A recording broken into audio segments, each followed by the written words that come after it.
नमस्कार, यो हो न्यूज 24 टेलिभिजन न्यूज 8 मा स्वागत छ। संसदमा अब प्रमुख प्रतिपक्षी दल र त्यसको नेता को होला, यो प्रश्नको उत्तर निकै जटिल बनेको छ। नेपाली कांग्रेसले प्रधानमन्त्री पुष्पकमल दाहाल प्रचण्डलाई विश्वासको मत दिएपछि संसदमा प्रतिपक्षीको पहिचान र भूमिकाबारे नयाँ बहस र विवाद पैदा भएको छ। प्रमुख प्रतिपक्षी दल र नेताका लागि राज्य कोषबाट प्राप्त हुने अनेकन सेवा सुविधादेखि संवैधानिक नियुक्ति प्रक्रियामा समेत संलग्न रहन पाउने प्रष्ट व्यवस्था छ। लाभको सुविधा मात्र होइन, निश्चित कर्तव्य र अधिकारको पनि प्रबन्धहरू छन्, तर प्रतिपक्षको भन्ने ठेगान छैन। एमाले र माओवादी मिलेर सत्ता कितामा नारिएपछि प्रमुख प्रतिपक्षी भूमिकामा एकमात्र योग्यतम ठानिएका दल थियो नेपाली कांग्रेस। तर कांग्रेसले पनि आफ्नो अनेक स्वार्थ हेरेर नाटकीय शैलीमा आफूलाई सरकार समर्थक कित्तामै राख्ने निर्णय लियो। कांग्रेसको त्यही निर्णयले नयाँ नयाँ उपद्रव खडा गरेको छ र त्यसको अनेकन पराकम्पहरू देखिन थालेका छन्। राष्ट्रिय जनमोर्चा र नेपाल मजदुर किसान पार्टीका एक जना गरेर जम्मा 2 जना सांसदले मात्रै प्रधानमन्त्री प्रचण्डलाई विश्वासको मत नदिएर आफूलाई प्रतिपक्ष कित्तामा खडा गरेका थिए। तर ऐन नियममा भएको व्यवस्था अनुसार प्रमुख प्रतिपक्षी बन्नका लागि यी दुवै दलको न्यूनतम योग्यता पुग्दैन। प्रतिपक्षमा बस्ने योग्यताको दृष्टिले कांग्रेस, एमाले र माओवादी प्रमुख थिए। यी 3 दलमध्ये एमाले र माओवादी त सत्ताधारी कितातर्फकै भइहाले। त्यसैमाथि कांग्रेसले समेत सरकारलाई समर्थन गरेपछि उसले पनि प्रमुख प्रतिपक्षी बन्ने योग्यता गुमाएको छ। अहिले कुनै पनि दल प्रमुख प्रतिपक्षी बन्नका लागि तोकिएको मापदण्डमा योग्यतम देखिएका छैनन्। यस्तो अवस्थामा अब के होला भन्ने प्रश्न उब्जेको छ। अब न्यूज 8 का हेडलाइन्स। बलात्कार आरोपमा थुनामा रहेका क्रिकेटर सन्दीप लामिछानेलाई धरोटीमा छाड्न उच्च अदालत पाटनको आदेश। 20 लाख धरोटी माग, मुद्दा टुङ्गोन लाग्दासम्म विदेश यात्रामा प्रतिबन्ध।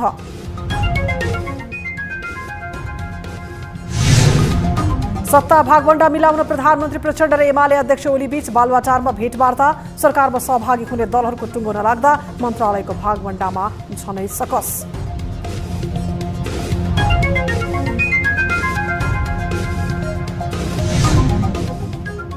राजदूत नियुक्तिमा राजनीतिक भागवण्डा र आफन्तवाद हावी हुँदा परराष्ट्र सम्बन्धमा असर।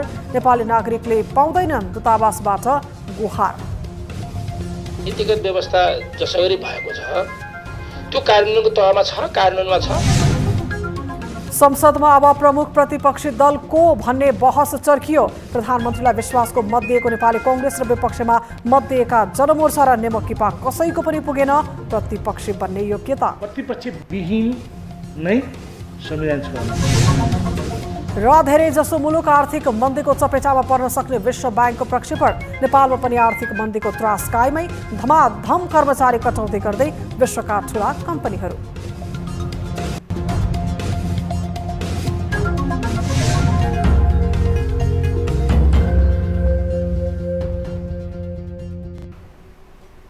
हामी निरन्तर न्यूजमा छौं। क्रिकेटर सन्दीप लामिछानेलाई 20 लाख धरोटीमा छाड्न अदालतले आदेश दिएको छ। उच्च अदालत पाटनले लामिछानेलाई पूर्वपक्षका लागि थुनामा पठाउने जिल्ला अदालत काठमाडौँको आदेशलाई उल्ट्याउँदै धरोटीमा छाड्न आदेश दिएको छ।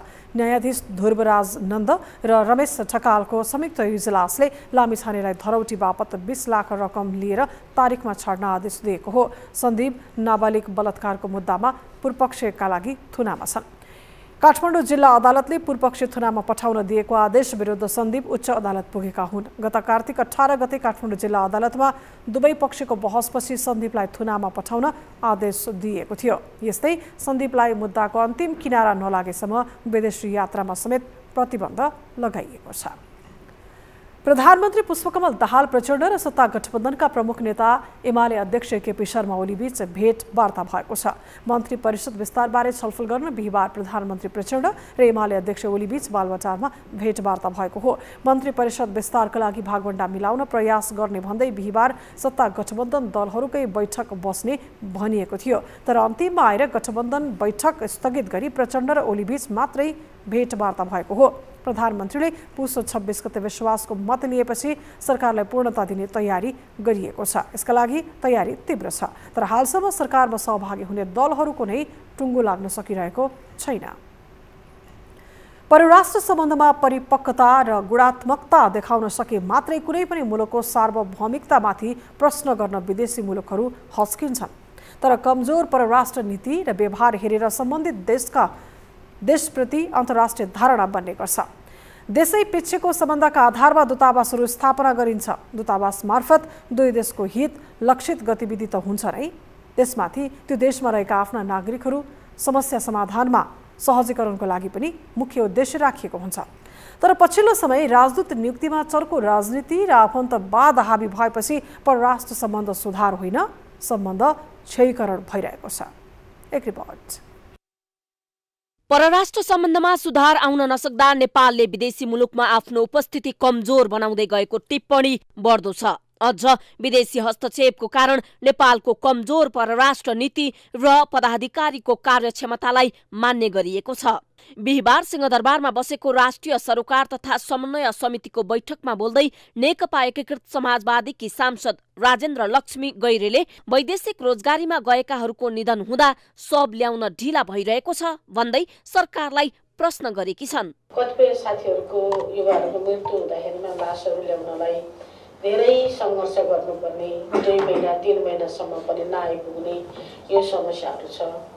यसलाई कसरी हेरेको छ, यसको वकालत गर्ने ठाउँ कहाँ हो, छिटो छरितो गराउन सकिने विषय के हो?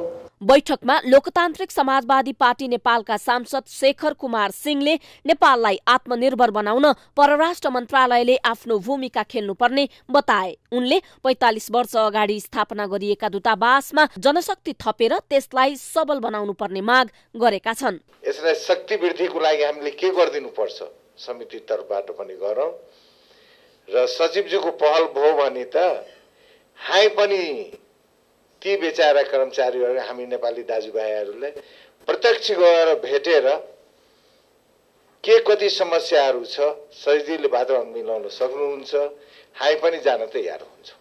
बैठकमा नेकपा एमालेका सांसद रामचन्द्र राईले अझै पनि नीतिगत व्यवस्थामा भएका कुराहरूको कार्यान्वयन हुन नसक्नु दुःखद भएको बताए। यस्तै उनले नीतिले भने अनुसारको कूटनीतिक सम्बन्ध स्थापना गर्न नसक्दा विदेशी मुलुकसँग नेपालको सम्बन्ध विस्तार हुन नसकेको बताएका छन्। नीतिगत व्यवस्था जसरी भएको छ त्यो कानुनको तहमा छ, कानुनमा छ। नीतिमा जे व्यवस्था भएको छ त्यो कानुनमा छ कि छैन भने किन? यता एमाले सांसद सोनाम गोल्जेन शेर्पाले नेपालको परराष्ट्र कूटनीति धेरै नै कमजोर रहेको बताए। उनले राजदूत नियुक्ति गर्दा कूटनीति जानेका व्यक्ति नभई राजनीतिक दलहरूले आफन्तहरूलाई स्थान दिँदा परराष्ट्र सम्बन्धमा दरार पैदा भएको बताए। राजदूत कस्तो मान्छेहरूलाई बनाउने, यो कूटनीतिक क्षेत्रमा कस्तो मान्छेहरू जाने भन्ने खालको त्यहाँ अलिकति मापदण्ड अलिकति स्पष्ट भयो भने त्यसलाई कानुनी रूपमा नै हामीले चाहिँ बनाउन सक्यौँ भने पछि चाहिँ भविष्यमा चाहिँ राम्रो हुन्छ जस्तो मलाई एउटा लाग्दछ। राजदूत नियुक्त गर्दा आफ्ना मान्छेहरू पठाउनेदेखि परराष्ट्र सम्बन्धी ज्ञान नभएका व्यक्तिलाई पठाउँदा नेपालको परराष्ट्र सम्बन्ध नै खस्किन पुगेको सांसदहरूको बुझाइ छ। राजदूत नियुक्ति राजनैतिक भागबण्डाको आधारमा गरिने परम्परा जस्तै बनेको बेला सांसदहरूले उठाएको प्रश्नले दलका शीर्ष नेताहरूमाथि नैतिक प्रश्न त तेर्सिएको छ, तर दलहरूको प्रवृत्ति सुधार नभएसम्म परराष्ट्र जस्तो संवेदनशील विषय यसरी नै छायामा पर्नेमा कुनै दुविधा छैन। न्यूज 24 टेलिभिजनका लागि राजनीतिक ब्युरो। नेकपा एमाले परित्याग गरेर स्वतन्त्र चुनाव लडेका र पराजित भएका नेता घनश्याम भुसाल शुक्रबार माधव नेपाल नेतृत्वको नेकपा एकीकृत समाजवादीमा प्रवेश गर्ने भएका छन्। शुक्रबार पत्रकार सम्मेलनको आयोजना गर्दै उनले पार्टी प्रवेश गर्ने तयारी गरेका हुन्। माधव नेपाल नेतृत्वको नेकपा यसलाई उनले पार्टी प्रवेशका लागि लिखित रूपमै विभिन्न प्रस्ताव राखेका थिए। ती प्रस्तावमाथि नेकपा यसले जवाफ फर्काउँदै उनलाई पार्टीमा स्वागत गर्ने भन्दै प्रतिउत्तरमा पत्रचार गरेको थियो। यसरी पत्र आदान प्रदान भएपछि नेता भुसाल पार्टी प्रवेशको तयारीमा जुटेका हुन्। भुसालले काठमाडौँको नयाँ बानेश्वर स्थित होटल अरियालमा शुक्रबार दिउँसो 2 बजे पत्रकार सम्मेलनको आयोजना गरेका छन्। एमाले प्रतिनिधि सभा चुनावमा टिकट नदिएपछि भुसालले एमाले पार्टी परित्याग गर्दै तत्कालीन कांग्रेस माओवादी केन्द्र सहितको 5 दलीय गठबन्धनको सहयोगमा स्वतन्त्र उम्मेदवारी दिएका थिए। चुनावमा उम्मेदवार बने पनि उनी आफ्नै पूर्व सहकर्मी छविलाल विश्वकर्मासँग पराजित भएका थिए।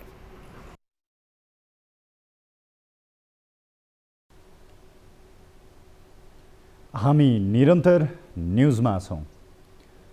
प्रधानमन्त्री पुष्पकमल दाहाल प्रचण्डलाई कांग्रेसले समेत विश्वासको मत दिएपछि संसद प्रतिपक्षविहीन बनेको भन्दै अहिले व्यापक हल्ला खल्ला चलिरहेको छ।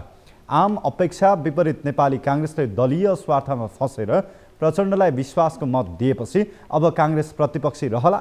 यो प्रश्नले राजनैतिक वृत्त मात्रै होइन, कानुनी क्षेत्रमा पनि बहस चर्काएको छ। प्रधानमन्त्रीलाई विश्वासको मत दिइसकेको अवस्थामा कानुनको नजरमा अब कांग्रेसको पहिचान के हो त? प्रधानमन्त्रीलाई विश्वासको मत नदिएर विपक्षी कित्तामा उभिएका जनमोर्चा र नेमोकिपाको प्रतिपक्ष बन्ने योग्यता पुग्छ त? हेरौँ यो रिपोर्ट। राष्ट्रिय जनमोर्चा र नेपाल मजदुर किसान पार्टी बाहेक दल तथा स्वतन्त्र सांसदहरूले प्रधानमन्त्री प्रचण्डलाई विश्वासको मत दिएका छन्। यस्तो परिदृश्यपछि कांग्रेसले प्रतिपक्षी दलको मान्यता पाउला वा के होला? चासो बढेको छ। राजनीतिक मुद्दाको रूपमा कांग्रेसको भूमिकालाई जे जसरी व्याख्या गरिए पनि सांसदहरूको हकमा प्रशासनिक विषय पनि जोडिन आउँछ। यहाँ सांसदले पाउने पारिश्रमिक र सुविधासँग विषय जोडेर हेर्दा कांग्रेस प्रतिपक्षीको रूपमा रहेन। संघीय संसदका पदाधिकारी तथा सदस्यहरूको पारिश्रमिक र सुविधा सम्बन्धी ऐनले कांग्रेसलाई विपक्षी दलको रूपमा नै नचिन्ने देखिन्छ। ऐनको दफा 2 को उपदफा ङ को 1 र 2 मा मन्त्री परिषद गठन गर्ने वा मन्त्री परिषद गठन गर्न समर्थन गर्ने दल बाहेक प्रतिनिधि सभा वा राष्ट्रिय सभामा 10% वा सोभन्दा बढी सदस्य भएको दल वा सबैभन्दा बढी सदस्य भएको दलले विपक्षी दलको नेताको सुविधा पाउने उल्लेख छ। विभिन्न दलहरू हुन्छन्। अब कुन दललाई चाहिँ प्रतिपक्षीको हैसियत दिने त भन्दाखेरि 10% नल्याएपछि प्रतिपक्षीकोमा बसेर पनि प्रतिपक्षीको चाहिँ दलको हैसियत प्राप्त गर्न सक्दैन। प्रतिपक्षी हुन सक्ला, प्रतिपक्षी दलको हैसियत प्राप्त नहुन सक्ने हुनाले अहिलेको अवस्थामा यदि त्यो कानुनलाई हेरेको अवस्थामा चाहिँ अब यो प्रतिपक्षविहीन नै संविधान छ मा अन्तर्गत सरकार गठन गर्यो। यसरी हेर्दा सरकारलाई विश्वासको मत नदिएका दलहरू राष्ट्रिय जनमोर्चा र नेपाल मजदुर किसान पार्टीका 2 सांसदहरू संख्याकै आधारमा विपक्षी दलको मान्यता पाउने हैसियत राख्दैनन्। कानून अनुसार अहिले विपक्षी दलको मान्यता पाउन योग्य दलहरू कांग्रेस, एमाले र माओवादी केन्द्र मात्र हुन्। यस्तो अवस्थामा कांग्रेसले विश्वासको मत दिएपछि अब कानूनले कांग्रेसलाई विपक्षी दलको रूपमा नै चिन्ने अवस्था देखिन्न। नेपाली कांग्रेसले निर्वाह गरेको भूमिकाले नेपाली कांग्रेसलाई प्रमुख प्रतिपक्षी दल अर्थात् चाहिँ संसदमा विपक्षी दलको भूमिकाबाट चाहिँ वञ्चित गराएको स्थिति छ र नेपाली कांग्रेसले राजनीतिक इमानदारिता देखाउने हो भने अब आफूलाई संसदमा विपक्षी दलको रूपमा प्रस्तुत गर्न मिल्दैन। संसदीय व्यवस्थामा बलियो र सशक्त प्रतिपक्षीको अपेक्षा राखिन्छ। अझ सदन विपक्षीको विशेष स्थान हो भन्ने गरिन्छ। तर छुट्टै गठबन्धन बनेर सरकार बनिसक्दा पनि कांग्रेसले विश्वासको मत दिनुलाई आश्चर्यजनक ढंगले हेरिएको छ। कांग्रेसले सत्ता स्वार्थ हेरेर राजनीतिक कदम चालेको आरोपदेखि गठबन्धन भत्काउने प्रयासमा लागेको टिप्पणी हुन थालेका छन्। यही तथ्यलाई पुष्टि गर्ने गरी कांग्रेस नेता डाक्टर शेखर कोइरालाले विश्वासको मत राष्ट्रपतिको चुनाव लगायत विषयलाई हेरेर दिइएको बताएका छन्। एउटा कुरा तपाईहरुले के बुझ्नु पर्यो भने हामी प्रतिपक्षमै छौं, प्रतिपक्षको बेन्चैमा बस्छौं, गुण र दोषको आधारमा हामी सरकारको विरोध गर्छौं हैन र हामी सरकारमा जाँदैनौं। सत्ता स्वार्थलाई केन्द्रमा राखेर प्रचण्डलाई विश्वासको मत दिएको कांग्रेसले अब विपक्षी दलको मान्यता पाउने छैन। कानूनले नै कांग्रेसलाई प्रतिपक्षीको हैसियतमा नचिनेपछि अब कांग्रेसले प्रतिपक्षीको भूमिका कसरी खेल्छ त्यो भने हेर्न बाँकी छ। तर सत्ता दाउपेचको आधारमा कानून विपरीत गएर कांग्रेसलाई विपक्षी दलको सुविधा नदिइएला भन्न सकिन्न। यस्तो अभ्यासले लोकतन्त्र र संसदीय व्यवस्थालाई मात्र विकृत बनाउने नभई सिंगो प्रणालीमाथि नै प्रश्न उठाउनेछ। न्यूज 24 टेलिभिजनका लागि राजनीतिक ब्युरो। लुम्बिनी प्रदेशका मुख्यमन्त्री लीला गिरीले पद तथा गोपनीयताको शपथ लिएका छन्। लुम्बिनी प्रदेशको प्रदेश प्रमुख अमिक शेरचनले मुख्यमन्त्री गिरीलाई बिहिबार पद तथा गोपनीयताको शपथ गराएका छन्। मुख्यमन्त्री गिरीलाई प्रदेश प्रमुख शेरचनले संविधानको धारा 168 को उपधारा 2 बमोजिम बुधबार मुख्यमन्त्रीमा नियुक्त गरेका थिए। मुख्यमन्त्री गिरीसँगै अन्य 2 जना मन्त्रीले पनि शपथ ग्रहण गरेका छन्। एमालेबाट अर्घखाँच 11बाट निर्वाचित चेतनारायण आचार्य र माओवादी केन्द्रबाट बाँकेको एकबाट निर्वाचित कृष्ण केसीले मन्त्रीको शपथ ग्रहण गरेका हुन्। उनीहरू दुवैजनालाई मन्त्रालयको जिम्मेवारी भने दिइएको छैन। सुदूरपश्चिम प्रदेशका नवनियुक्त मुख्यमन्त्री राजेन्द्र सिंह रावलले पदभार ग्रहण गरेका छन्। पदभार ग्रहण गर्नुअघि प्रदेश प्रमुख देवराज जोशीले नवनियुक्त मुख्यमन्त्री रावललाई पद तथा गोपनीयताको शपथ गराएका थिए।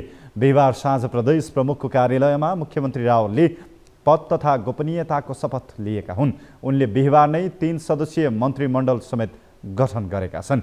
नवनियुक्त मन्त्री खगराज भट्ट र सन्तोष शर्मा थापाले पनि आज नै शपथ लिएका छन्। नेकपा माओवादी केन्द्रको संसदीय दलको नेता समेत रहेका भट्ट डडेलधुराबाट निर्वाचित सांसद हुन् भने थापा एमालेबाट समानुपातिक कोटाका सांसद र संसदीय दलको उपनेता समेत हुन्। उनीहरूको मन्त्रालय भने तोकिएको छैन।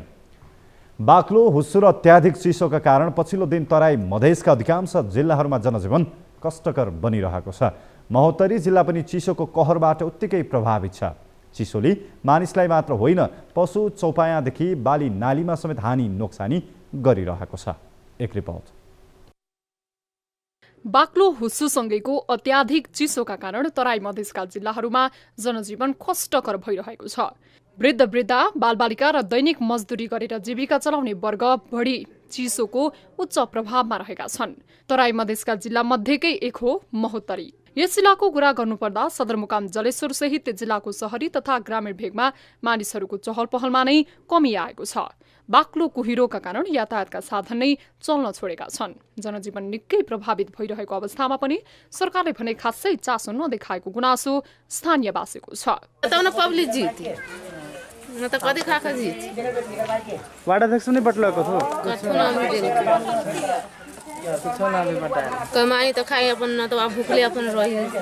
चिसोकै कारण बाहिर निस्कनै मुस्किल हुँदा महोत्तरीका अधिकांश विद्यालयहरू सुचारू हुन सकेका छैनन्। जाडो बिदा भन्दै विद्यार्थीलाई घरमै बस्न भनिएको छ।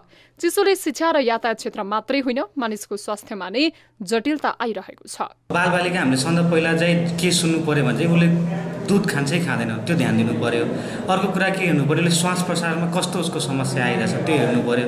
बढी त सास लिए छैन होइन, त्यो कुराहरू हेरेर अनि त्यसपछि उनीहरूलाई पनि न्यानो लुगा लाउने त्यस्तो कुराहरू लगाएर बसाउने। चिसोले बाहिर निस्कनै नसक्दा आर्थिक अवस्था कमजोर भएकाहरूलाई जीविकोपार्जनमा समस्या हुन थालेको छ। चिसोले जनजीवन यसरी प्रभावित भइरहँदा महोत्तरीका केही स्थानीय सरकारहरूले सार्वजनिक स्थानहरूमा दाउरा वितरण गर्ने बाहेक खासै सहयोग गरेको देखिँदैन।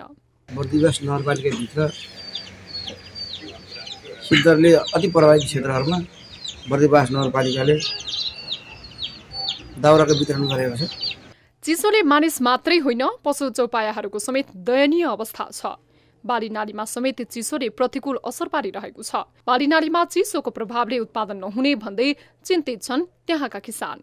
महोत्तरीमा पछिल्ला वर्षहरूमा आलु, गोलबेडा लगायतका खेतीहरू व्यावसायिक रूपमा उत्पादन गरिँदै आएको छ। तर कहिले रोगको प्रकोपले त कहिले हुस्सुका कारण उत्पादन घटेर किसानहरू मर्कामा छन्। तराईका जिल्लाहरूमा हरेक वर्ष हुस्सु र शीतलहरले जनजीवन प्रभावित हुने गर्छ। यसको चरम मारमा आर्थिक रूपमा विपन्न वर्ग पर्ने गरेका छन्। तर पनि प्राकृतिक रूपमा हरेक वर्ष आइरहने यो समस्या समाधानका लागि उचित व्यवस्थापनमा सरकारको ध्यान पुग्न सकेको छैन। हरेक वर्ष दाउरा बाँडेरै झारा टार्ने काम भइरहेको देखिन्छ।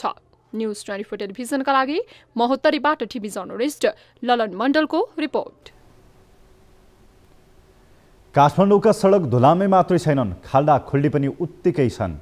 यही समस्यामाथि स्थानीय तहदेखि केन्द्र सरकारका मन्त्रीहरू राजनीति गर्छन्।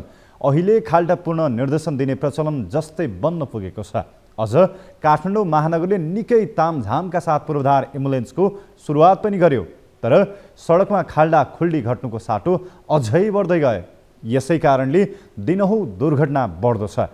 यता सम्बन्धित निकाय भने अनदेखा गरिरहेको छ। एक रिपोर्ट। देशको राजधानी भन्न बित्तिकै धुलोमुक्त चिल्ला सडकको परिकल्पना जो कोहीले पनि गरिहाल्छ, तर काठमाडौँ उपत्यकामा भने ठिक उल्टो छ। काठमाडौँमा यस्तो कुनै सडक छैन जुन सडकमा धुलो र खाल्डा खुल्डी नहोस्।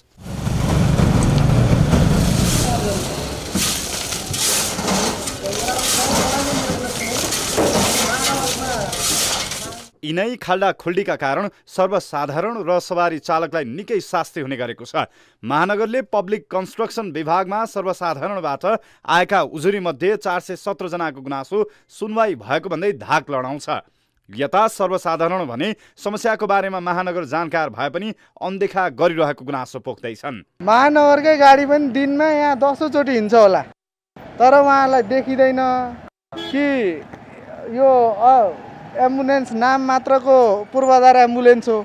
काम छ नि केही छैन। यहाँ हेर्नुहोस्, यहाँ पानी जम्छ सबै पसलभित्र, काम साम केही पनि भएको छैन। महानगरमा त्यत्तिकै खालि भत्काउने काम गर्छ, बनाउने पनि गर्नुपर्छ नि। त्यो पूर्वाधार एम्बुलेन्सको के काम भयो त? यहाँ महानगरसँग कोर्डिनेसन गर्दाखेरि हाम्रो सिधै कुरा उसले सुनेको छैन, उसले पनि सुनेको छैन, नभएको पनि होला। हाम्रो बालनजीलाई त अब हामीले त्यो कुरा पुर्याउन सकेका छैनौँ, तर महानगरले पनि आएर गरेको भए उहाँको महानगर गाडी बारम्बार हिँड्छ, उहाँले अवस्था नगरेकै हुन्छ।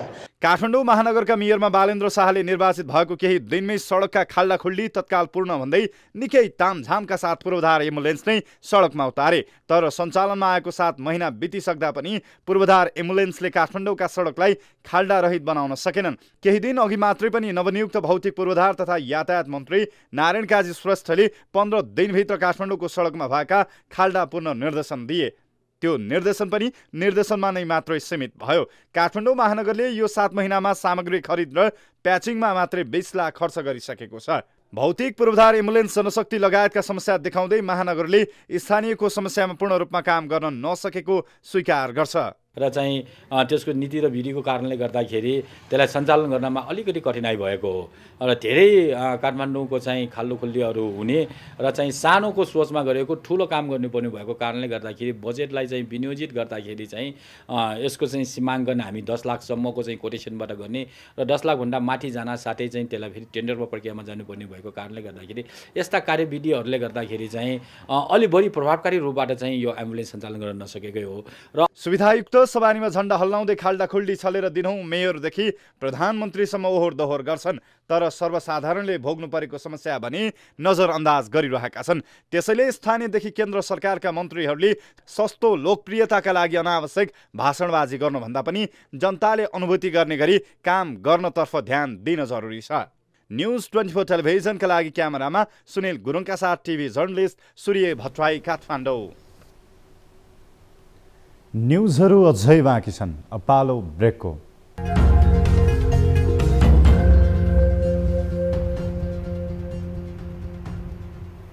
हामी निरन्तर न्युजमा छौं।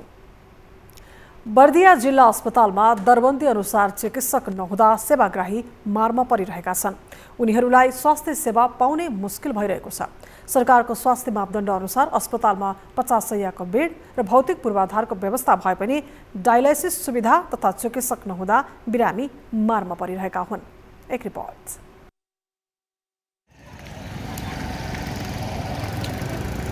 देशभरका 50 शय्याका अस्पतालमध्ये न्यूनतम सेवा प्रवाहमा पहिलो भएको बर्दिया अस्पतालमा डायलाइसिस सेवा नहुँदा बर्दियावासी मारमा परेका छन्। 59 जना कर्मचारीको दरबन्दी अस्पतालमा हाल 33 जना कर्मचारीले सेवा दिँदै गर्दा बिरामी मारमा परेका हुन्। लामो समयदेखि डायलाइसिस सेवा नपाउँदा यहाँका स्थानीय बाँकीको नेपालगञ्ज र कोहलपुर लगायत भारतीय जिल्लाहरूमा जानुपर्ने बाध्यता छ। अस्पतालको भौतिक संरचनाहरू निर्माणमा सबैले चासो दिए पनि दरबन्दी अनुसारको डाक्टर अस्पतालमा ल्याउन भने कसैले चासो नदिएको स्थानीयको गुनासो छ। अस्पतालमा हामीले यो डायलिसिस बारेमा धेरै दुःख पनि पाइरहेको छौँ। अन्त जिल्लामा जानु परेको छ। हामीलाई यहीँ हस्पिटलमा मिल्ने भइदिएको भए हामी बर्दिया बासिन्दाहरूलाई राहत सुविधा केही हुने थियो। सरकारले तोकेको दरबन्दी अनुसार चिकित्सक नर्स कर्मचारीहरू नहुँदा बिरामीहरू अन्य सेवाबाट समेत वञ्चित हुनु परेको छ। डायलाइसिस गर्ने मेसिन तथा आवश्यक जनशक्ति एवं प्राविधिक नहुँदा स्थानीयले सेवा लिन समेत बढी रकम खर्चिनु दुखेसो हो। बर्दिया जिल्लामा नेपालकै उत्कृष्ट रूपमा रहेको बर्दिया अस्पतालमा चाहिँ डायलिसिस सेवा नहुँदा बर्दिया जिल्लाका धेरै हामी बिरामीहरू मर्कामा परेका छौँ। बिरामीहरू स्वयं मर्कामा छन् भने हामी उनीहरूसित प्रत्यक्ष जोडिएको परिवारका हामी सदस्यहरू पनि मर्कामा छौँ। बिरामीको उपचारको लागि आवश्यक पर्ने मेसिन र प्राविधिक समेत अस्पतालमा उपलब्ध हुन सकेको छैन। पटक पटक जिल्ला अस्पतालले लुम्बिनी प्रदेश सरकारसँग मेसिन र प्राविधिक माग गरेको भए पनि अझै माग पूरा नभएको अस्पताल प्रशासनको भनाइ छ। पूर्वाधारको रूपमा चाहिँ इन्डोर व्यवस्थापन अथवा डायलाइसिस सेवा गर्नको लागि कोठाको व्यवस्थापन हामीले गरिसकेका छौँ। त्यसमा हामीले मेसिन राखेर चाहिँ सञ्चालन गर्नलाई समस्या हुने छैन।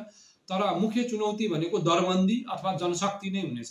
अहिले भइरहेको जनशक्ति नै अपुग्छ। हामीसँग दरबन्दीमा जम्मा 59 दरबन्दीमा 31 जना मात्र हामीले कार्यरत छौँ। स्वास्थ्य जस्तो संवेदनशील कुरामा यसरी लापरवाही गरी नागरिक स्वास्थ्यमा प्रभाव पार्नु दुःखद अवस्था हो।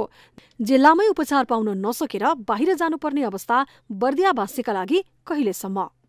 सरकारले भौतिक पूर्वाधार निर्माणमा निकै चासो दिए पनि पर्याप्त डाक्टरको सुविधा नहुँदा डायलाइसिस सेवा हुन नसकेको अस्पताल प्रशासनले जनाउँदै आएको छ।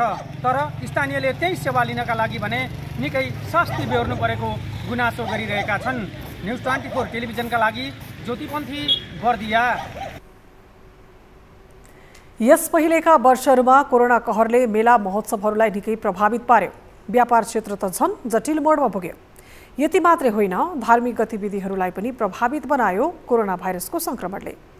अहिले त्यो अवस्था कम भएसँगै धार्मिक मेला महोत्सव पुनः भइरहेका छन्। यसले मानिसहरूमा पुनः उत्साह पनि थपेको छ। त्यसैले पनि मानिसहरू नजिकै गरेको माघे संक्रान्ति पर्वलाई धुमधामका साथ मनाउने तयारीमा जुटेका छन्। एक रिपोर्ट। पाल्पा, गुल्मी र स्याङ्जा जिल्लाको संगमस्थल रुरु क्षेत्रमा माघी मेलाको तयारी तीव्र पारिएको छ। 3 जिल्लाको ठूलो चाडको रूपमा माघीलाई विशेष बनाउन आयोजक र स्थानीय सरकार नै लागि परिरहेको छ। माघको पहिलो दिन मुक्तिनाथबाट बग्दै आएको काली गण्डकीमा स्नान गर्ने र ऋषिकेशको दर्शन गर्नका लागि विभिन्न जिल्लाहरूबाट भक्तजनहरू आउने गर्दछन्। पौराणिक कालदेखि नै पवित्र तीर्थस्थलको रूपमा परिचित यस ऋषिकेश धाम र तीनमुखे पुल नै रुरु क्षेत्रका आकर्षण हुन्। मेला मात्र भन्दा पनि एउटा उत्साहको रूपमा लिइरहेका छौँ। अब हाम्रो यो पहिलेदेखि नै एउटा मेला मात्र नभएर महोत्सव जस्तो अन्तको नभएर हाम्रो चाहिँ यो क्षेत्रको लागि यो एउटा चाडपर्व जस्तै हो। तीनवटै जिल्लाले काली गण्डकीको किनारमा आफ्नै जिल्लामा मेला लगाउने गर्दछन्। आयोजकले स्थानीय सरकारलाई आवश्यक कर तिरी मेलाको जिम्मा लिएका छन्। मेला राम्रै हुन्छ जस्तो लागिरहेछ, किनभने विगतका सालहरूमा कोरोनाले उसले गर्दा 2 वर्षसम्म चाहिँ मेला हुन राम्ररी सकेको थिएन। अहिले त्यस्तो भयावह स्थिति छैन। मेलाले व्यापार व्यवसायलाई प्रवर्धन गर्ने हुँदा स्थानीय व्यापारी पनि हर्षित छन्। खुसी लागेको छ मलाई। अब खेलका आइटमहरू पनि आइसकेका छन्। यहाँ स्टलहरू, यहाँ अब होटेलका स्टलहरू, अनि त्यसपछि गएर तपाईँको यहाँ फेन्सी आइटमहरू, फेन्सी पसलहरू पनि हुन्छ र साह्रै रमाइलो पनि हुन्छ। मेलामा व्यापार गर्न जुम्ला, बुर्तिबाङ, ढोरपाटनबाट समेत व्यापारी आउने गर्दछन्। यो पालिको मेलामा 3 मुखे पुलले पर्यटकहरूलाई समेत आकर्षण गरेको छ। स्थानीय सरकारले पनि मेलालाई सुरक्षित र सफल पार्न कसरत गर्दैछन्। विशेष यो 3 मुखे पुल यहाँको विशेष अहिले हेर्ने लायक छ र यहाँ जुम्लाबाट काम्लादेखि लिएर यहाँ चाहिँ निगालीदेखि चाहिँ यहाँका चाहिँ सुपा डालाहरू बेच्न यहाँ व्यापारीहरू आउने गर्नुहुन्छ। रेडी खोलाको दुवैतर्फ वाल उठाउने काम चलिरहेको हुँदा मेलालाई सुरक्षित र सहज बनाउन आयोजकले विशेष ध्यान दिएको छ। वडा कार्यालय सहयोग अनि हाम्रै सहयोगमा यो बगरलाई सम्माउने काम सहित स्थल बनाउने काम भइरहेको छ। अनि यो बगर पहिले यहाँ खोलो थियो, यसलाई सम्माद यतिको बनाउन सफल भएका छौँ। अनि अहिले हामीले यहाँ स्टल 130 वटा 9x9 का स्टल पसलको लागि अनि 10 वटा 18x18 को होटेलको लागि बनाउने तयारीमा छौँ। धुमधाम सहितको तयारीले पनि यो वर्षको माघे संक्रान्ति सबै व्यापारी र आयोजकलाई विशेष बन्ने देखिन्छ। विगतमा भन्दा यो वर्ष मेला हेर्न आउने दर्शनार्थी पनि बढ्ने अनुमान आयोजकको छ। न्युज 24 टेलिभिजनका लागि पाल्पाबाट टिभी जर्नलिस्ट प्रकाश ढकालको रिपोर्ट। हामी निरन्तर न्युजमा छौँ। झापाको कन्काई माई मेला शुक्रबारदेखि लाग्दैछ। प्रत्येक वर्ष माघे सङ्क्रान्तिको अवसरमा शिव सताक्षी नगरपालिका र कन्काई नगरपालिकाको बीच भएर बग्ने माई खोलाको दुवैपट्टि लाग्दै आएको माई मेला यसपटक भव्य रूपमा लाग्ने भएको हो। माई मेलामा आएर मकर नुहाई पूजा आराधना गरेमा मनोकांक्षा पूरा हुने धार्मिक विश्वास रहेको छ। कन्काई नदीलाई भगवती माईदेवीको रूपमा मान्ने गरिएको छ। भगवती माईदेवीमा स्नान गरेपछि मनोकांक्षा पूरा हुने स्थानीय बताउँछन्। झापा, मोरङ, सुनसरी, धनकुटा, इलाम, पाँचथर, ताप्लेजुङ लगायत भारतको सिलगढी, सिक्किम, दार्जिलिङ, असम, मणिपुर लगायत भुटानबाट मेलामा भक्तजन आउने गरेका छन्।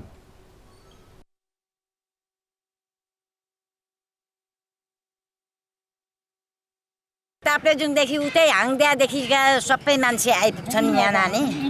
इन्डियाका आउँछन्। अब यहाँ बहुतै चल्छ। अनि हामी त यही ठाउँमा बसेर भएका हामी दिनरात माईमा आएर बस्छौँ न। कोरोनाले लागेन, यो यस्तो पिङसिङ हाबीजाबी केही आएको थिएन। अनि अहिले चाहिँ अब 2 वर्ष 3 वर्षको अहिले चाहिँ धेरैजना मान्छे आउन अहिले पिङहरू नै 4 र 5 वटा आएको देख्यो। अहिले रमाइलो हुन्छ। कन्काई माई इलामको प्रमुख 4 नदी जोगमाई नदी, माई नदी, पूर्वमाई नदी र देउमाई नदी मिसिएर बनेको छ। यो नदी महाभारत पर्वत श्रृङ्खलाबाट उत्पत्ति भई झापा जिल्लाको दोमुखा क्षेत्रबाट बगेको छ। पूर्वको पवित्र धार्मिक तथा पर्यटकीय क्षेत्रको रूपमा चर्चित कन्काई माईमा प्रत्येक वर्ष माघे सङ्क्रान्तिको अवसरमा लाखौँ भक्तजनहरूले पूजा गर्न र मेला भर्न आउने गर्दछन्। त्यसलाई निरन्तरता दिन आयोजकले यसपालि पुस 29 गते भोलिदेखि माघ 2 गतेसम्म मेलाको आयोजना गरिएको जनाएको छ। पोहोरको हिसाबमा भन्दाखेरि पोहोर कोरोना कालले गर्दा हाम्रो यो मेला चाहिँ सम्भव नभएको हुनाले तर भक्तजनहरू चाहिँ आउनुभयो, नुहाइधुवाइ गरेर आफ्नो धर्म कर्ममा लाग्नुभयो। तर यहाँको कन्काई माईबेनीको चाहिँ विशेष आकर्षण भन्ने कुरा रहेको थिएन।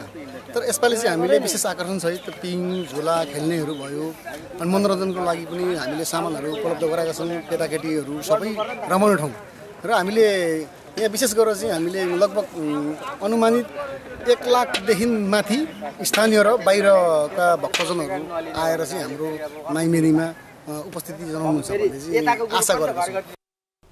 यो वर्ष पनि माई मेलामा रोटेपिङ, विभिन्न खेल तमासा, ब्रेक डान्स, वाटरफ्लाई, कोलम्बस, विभिन्न जात जातिका झाँकी, कला साहित्यको विविध कार्यक्रम आयोजना हुने आयोजकले जनाएको छ। विश्व बैंकले धेरैजसो मुलुक आर्थिक मन्दीको चपेटमा पर्न सक्ने प्रक्षेपण गरेको छ। विश्वका ठूला कम्पनीहरूले ठूलो मात्रामा कर्मचारी कटौती गरिरहेका छन्। मूल्य वृद्धि आकाशिएको छ भने ब्याज दर चुलिँदै गएको छ। यसको असर नेपालमा पनि पर्नेछ। बैंकबाट प्रभाव भएको कर्जाको ठूलो हिस्सा अनुत्पादक क्षेत्रमा प्रयोग भएको छ, जसको कारण हाम्रो उपभोग्य आयातमा निर्भर बनेको छ। नयाँ रोजगार सिर्जना भइरहेको छैन। मानिसहरूको क्रय शक्ति घट्दै गएको छ, जसले आर्थिक मन्दी आउन सक्ने सङ्केत गरेको छ। एक रिपोर्ट। विश्व बैंकले सार्वजनिक गरेको पछिल्लो प्रतिवेदनले विश्वका अधिकांश मुलुकमा आर्थिक मन्दी आउने प्रक्षेपण गरेको छ। 6 महिना अघि सन् 2023मा 3% आर्थिक वृद्धि हुने अनुमान गरेकोमा अहिले त्यसलाई सच्याएर 1.7%मा सीमित हुने नयाँ प्रक्षेपण गरेको छ। यसले विश्वभर आर्थिक मन्दी आउन सक्ने सङ्केत गरेको छ। विश्वका ठूला कम्पनीहरू टेस्ला, ट्विटर, माइक्रोसफ्ट लगायतले आम्दानी घटेको भनेर ठूलो सङ्ख्यामा कर्मचारी कटौती गरेका छन्। यस्ता घटनाले बेरोजगारी बढ्दै जानेछ। त्यसै पनि मूल्य वृद्धिका कारण उपभोग घटिरहेका बेला बेरोजगारी बढ्यो भने विश्व अर्थतन्त्र सङ्कटमा पुग्छ। नेपालमा पनि महँगीको आंशिक असर देखिन थालेको छ। आर्थिक क्रियाकलाप खुम्चिएको छ भने अर्थतन्त्रका सूचकहरू दबावमा छन्। राष्ट्र ब्याङ्कले आयातमा लगाएको 100% मार्जिन खुलाउने तयारी गरिरहेको छ। यही कारण झन्डै 1 वर्षदेखि रोकिएको आयात बढ्नेछ र बाह्य क्षेत्रमा फेरि दबाव पर्नेछ। अर्कोतर्फ राजस्वमा आएको गिरावटका कारण सरकार चालु खर्च नै कटौती गर्ने अवस्थामा पुगेको छ। लिक्विडिटीको क्राइसिस जुन अहिले भइरहेछ हामीलाई कहाँ, त्यसलाई यो अब चाहिँ मैले म्याक्सिमम समय दिएको छु आषाढसम्म।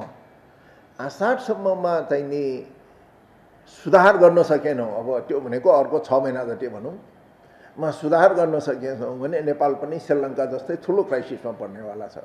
र श्रीलङ्कामा क्राइसिस हुँदाखेरि पटक पटक मैले भन्ने गरेको थिएँ, श्रीलङ्कामा जस्तो क्राइसिस छैन, तर हामीले यसलाई चाहिँ सुधार नगर्ने हो, मिसम्यानेजमेन्ट गर्दै जाने हो भने त्यो चाहिँ नि नेपालमा पनि हुन्छ। सरकारले पुँजीगत खर्च बढाउन सकेको छैन। अमेरिकी डलरको तुलनामा मुद्रा अवमूल्यन भइरहेको छ। ब्याज दर उच्च बिन्दुमा छ। यिनै कारण अर्थतन्त्र सहज स्थितिमा छैन। बजारमा माग घटेकाले उद्योग कल कारखाना पूर्ण क्षमतामा सञ्चालन हुन सकिरहेका छैनन्। रुस युक्रेन बीचको युद्ध, शक्ति राष्ट्र बीचको व्यापार युद्ध र नयाँ लगानी बढ्न नसक्नुले विश्व मन्दीतर्फ धकिलिएको र यसको असर नेपालमा पनि पर्न सक्नेछ। युक्रेनको युद्ध सुरु भइसकेपछि त पहिला भएका केही चल्न थालेका उद्योगहरू पनि बन्द हुन थाले, इन्धनको मूल्य बढ्यो, मुद्रास्फीति बढेर गयो। त्यस कारणले गर्दाखेरि विश्वमै त्यसको त्यो चपेटामा पर्यो। अहिले त विश्व IMF ले भनेकै उसमा पनि विश्वको 2/3 भाग चाहिँ मन्दीमा गइसक्यो भनेर भनेको छ। बैंक तथा वित्तीय संस्थाले प्रवाह गरेको कर्जा मध्ये धेरै पैसा शेयर बजार घर जग्गा र आयातका लागि खर्च भइरहेको छ। नयाँ सरकार गठन भएपछि शेयर बजार बढेको छ। यसलाई नै सरकारले अर्थतन्त्रमा उपलब्धिको मानक मानेको छ। तर उत्पादनका लागि लगानी बढ्नु पर्नेमा सट्टेबाजीमा पैसा खर्च हुनुले अर्को डरलाग्दो संकेत गर्छ। उत्पादन नहुँदा उपभोग आयातमा निर्भर हुन्छ, नयाँ रोजगारी सिर्जना हुँदैन र अन्ततः अर्थतन्त्र मन्दी उन्मुख हुन्छ। त्यसैले सरकारले बजेट खर्च वृद्धि गर्ने र बजारमा तरलता अभाव हुन नदिई उत्पादनमूलक क्षेत्रमा लगानी बढाउने वातावरण बनाउन आवश्यक रहेको छ। न्युज 24 टेलिभिजनका लागि क्यामेरामा मदन सापकोटाका साथमा टिभी जर्नलिस्ट रबिन ठकुरी, काठमाडौँ। अब बिजनेस न्युज।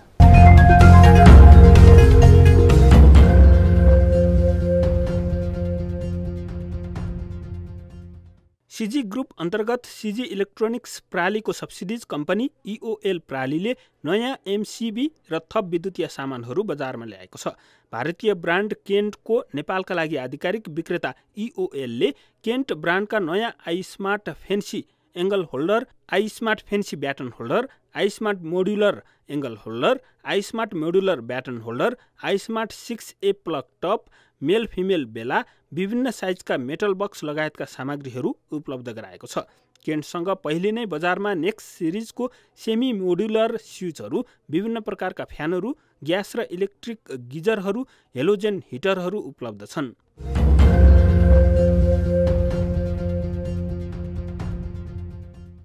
शेयर बजार बिहिबार 41 अङ्कले घटेर 2149 बिन्दुमा झरेको छ।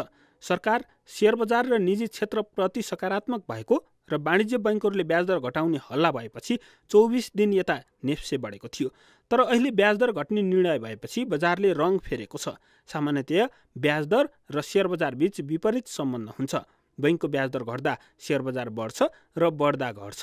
तर ब्याजदर घट्ने हल्लाका कारण बजार करिब 23% बढिसकेकाले ब्याजदर घट्ने खबर आउन साथ शेयर बिक्री गर्नेहरू बढेका छन्। अर्थात् हल्ला हुँदै किनेकाहरू ब्याजदर घट्ने निश्चित भएपछि नाफा लिएर बाहिरिन थालेका छन्, जसको असरले बजारले विपरीत प्रतिक्रिया दिएको विश्लेषण छ। बिहिबार व्यापार बाहेक सबै उपसमूहका सूचक घटेका छन्। 5 अर्ब 47 करोड रुपियाँ बराबरको शेयर किनबेच भएको छ।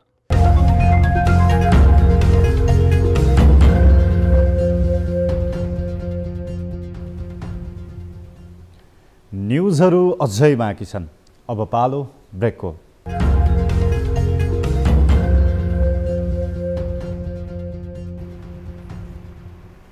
हामी निरन्तर न्युजमा छौं।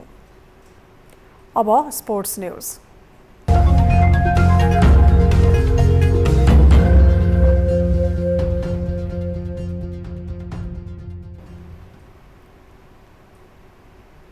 खेल क्षेत्रमा धेरै समस्या छन्। खेलाडीलाई सेवा सुविधा त परको कुरा, खेल मैदानकै अभाव झेल्नुपर्ने बाध्यता नेपाली खेलाडीको छ।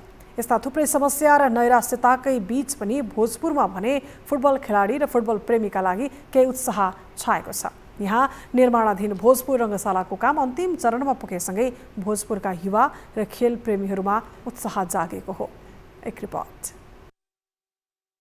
राष्ट्रिय स्तरका खेलकुदमा राम्रो दखल राखे पनि भोजपुरमा खेल मैदानको अभावमा दीर्घकालीन योजना नहुँदा सोचे जति खेलाडी उत्पादन हुन भने सकेको छैन। तर आर्थिक वर्ष 2074-75 राष्ट्रिय स्तरको रङ्गशाला बनाउने लक्ष्यले निर्माणाधीन रङ्गशालाको हालसम्म 97% काम सम्पन्न भएको छ। हालसम्म प्याराफिट, कभर्ड हल, रिटेनिङ वाल, कार्यालय भवन, क्यान्टिन भवन, शौचालय, भौतिक पूर्वाधारको काम र रङरोगन समेत सकिएको छ। रङ्गशालाले पूर्णता पाएपछि उक्त खेल मैदानमा C division, B division, A division जस्ता राष्ट्रिय स्तरका खेल अभ्यास गर्न सहज हुनेछ। भोजपुरमा रङ्गशाला 11 साइजको बनिसकेपछि हामीलाई धेरै सहज हुन्छ, किनभने हामीलाई 11 साइजमा ट्रेनिङ पाउँछौँ, हामीले कसरी कुन पोजिसनमा खेल्ने भन्ने, त्यही भएर हामीलाई धेरै सहज हुन्छ। यहाँको राष्ट्रिय स्तरको स्थानीय स्तरको मात्रै नभइकन अन्तर्राष्ट्रिय स्तरको खेलहरू पनि खेलाउन सक्ने भएको हुँदा यसले चाहिँ हामीलाई सबै क्षेत्रमा आर्थिक लगायत विभिन्न क्षेत्रहरूमा फाइदा हुन्छ। तत्कालीन जिल्ला विकास समितिले 2064 सालमा भोजपुर नगरपालिका 7 कोदार स्थित 55 लाख मूल्यमा जग्गा खरिद गरे पनि पर्याप्त बजेट अभावमा प्रयोजनविहीन भएपछि खेलाडी र खेलप्रेमी समेत निराश बन्दै आएका थिए। तर प्रदेश सरकारको करिब 17 करोड 95 लाख रुपैयाँको लागतमा निर्माणको जिम्मा पाएको ठेकेदार कम्पनी रायमाझी मार्सेले जेबीले रङ्गशालाको अन्तिम चरणको काम सम्पन्न गरेसँगै भोजपुरको खेल जगत र युवा खेलप्रेमीमा नयाँ आशा जगाएको बताइएको छ। केही महिनाभित्र नै अब राष्ट्रिय स्तरको रङ्गशाला प्राप्त गर्दैछ। अब यो रङ्गशालामा चाहिँ अब भोजपुरमा प्रतिभावान खेलाडीहरू छन्, तीले आफ्नो कला कौशलहरू त्यसमा लगेर पसिनेछन्। त्यहाँका उहाँहरूको प्रतिभालाई लगेर प्रदेशमा स्तरीय प्रतियोगिता लगायत सम्पूर्ण प्रतियोगितामा भाग लिन सक्छन्। रङ्गशाला भोजपुरमा एकदम आवश्यकता थियो र हामीले निर्माण कार्य पनि व्यापक रूपले गऱ्यौँ। प्रदेश सरकारको बजेटको कारणले अलिअलि समस्या भयो र डिपिआरका कारणले पनि समस्या भए। रङ्गशाला बनेपछि राष्ट्रिय स्तरीय खेलाडी उत्पादनका साथै बाहिर पलायन हुनुपर्ने बाध्यताले विश्राम पाउनेछ।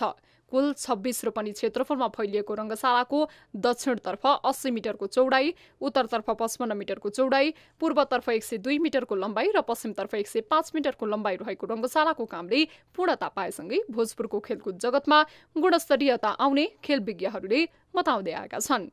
न्युज 24 टेलिभिजनका लागि भोजपुरबाट टिभी जर्नलिस्ट प्रमित राईको रिपोर्ट।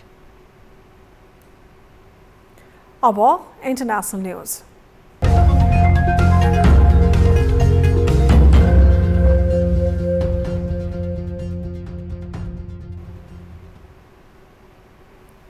पाकिस्तानले पछिल्लो समय चर्को आर्थिक सङ्कटको सामना गरिरहेको छ। यसअघि श्रीलङ्काले भोगेको जस्तै आर्थिक समस्याले पाकिस्तान समेत आक्रान्त छ। आन्तरिक सूचकहरू समेत कमजोर रहेको र अत्यधिक बढेको व्यापार घाटाले पाकिस्तान दैनिक उपभोगमा समेत कमी ल्याउने गरी गतिविधि खटाउने कार्यमा केन्द्रित भएको छ। गत जनवरी 3मा मात्रै पाकिस्तानको मन्त्री परिषद बैठकले राति 8 बजेपछि किनमेल केन्द्र र बजार पूर्ण रूपमा बन्द गर्ने र अन्य क्रियाकलाप पनि घटाउँदै लैजाने नीति लिएको थियो। फेब्रुअरी 1बाट अझ कडाई गर्ने जनाइएको छ। मन्त्री परिषदले सरकारी काम कारबाही समेत घरबाटै गर्ने गरी नीति अघि बढाएको छ। सरकारी क्षेत्रमा ऊर्जाको खपत 30% घटाउने नीति अवलम्बन गरिएको हो। ऊर्जाका कारण अत्यधिक घाटा बेहोरेको पाकिस्तानले ऊर्जा खपत कम गर्न उक्त नीति अवलम्बन गरेको हो। कोरोना सङ्कट र रुस युक्रेन युद्धले विश्वका धेरै मुलुकमा समस्या सृजना भएको समयमा पाकिस्तानमा देखिएको यस्ता समस्याले धेरै मुलुकको अर्थव्यवस्था कमजोर बनाएको छ। पाकिस्तान विदेशी मुद्रा सञ्चित अहिले 1 महिनालाई पनि धान्न नसक्ने अवस्थामा पुगेको अन्तर्राष्ट्रिय सञ्चार माध्यमहरूले उल्लेख गरेका छन्। यता खाद्य सुरक्षा सङ्कट बढ्दै गएपछि मूल्य वृद्धि दर 62% पुगेको छ। हामी निरन्तर न्युजमा छौँ। अब 24 वेदर।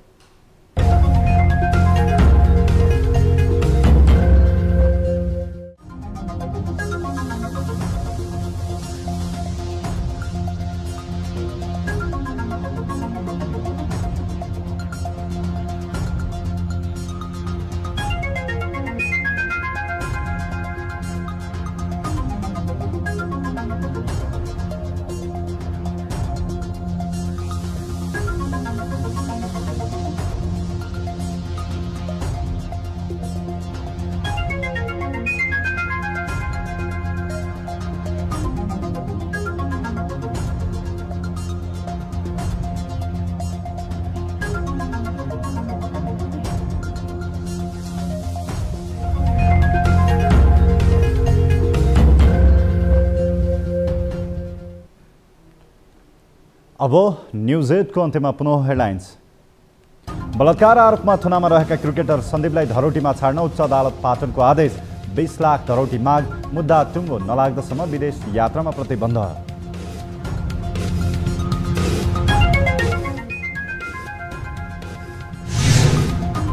सत्ता भागवण्ड मिलाउन प्रधानमन्त्री प्रचण्ड र एमाले अध्यक्ष ओलीबीच बालुवाटारमा भेटवार्ता। सरकारमा सहभागी हुने दलहरूको टुङ्गो नलाग्दा मन्त्रालयको भागवण्डामा जनै सकस।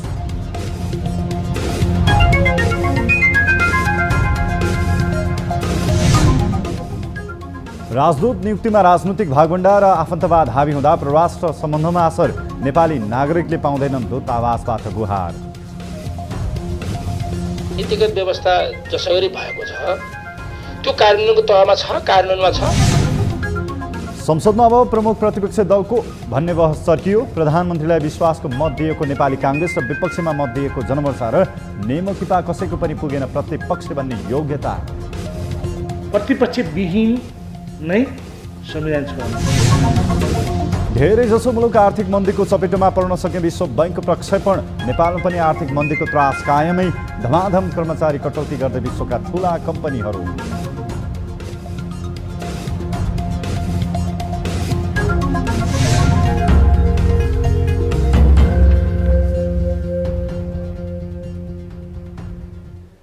न्युज 8 अहिलेलाई यति नै। जाँदा जाँदै ताली र गालीका लागि हामीले सोधेको प्रश्नको उत्तर यसपछि प्रसारण हुने सिधा कुरा जनतासँगमा हेर्न सक्नुहुनेछ।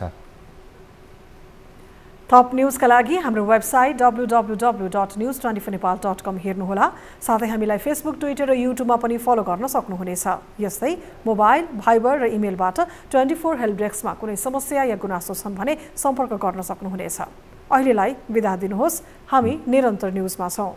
नमस्ते।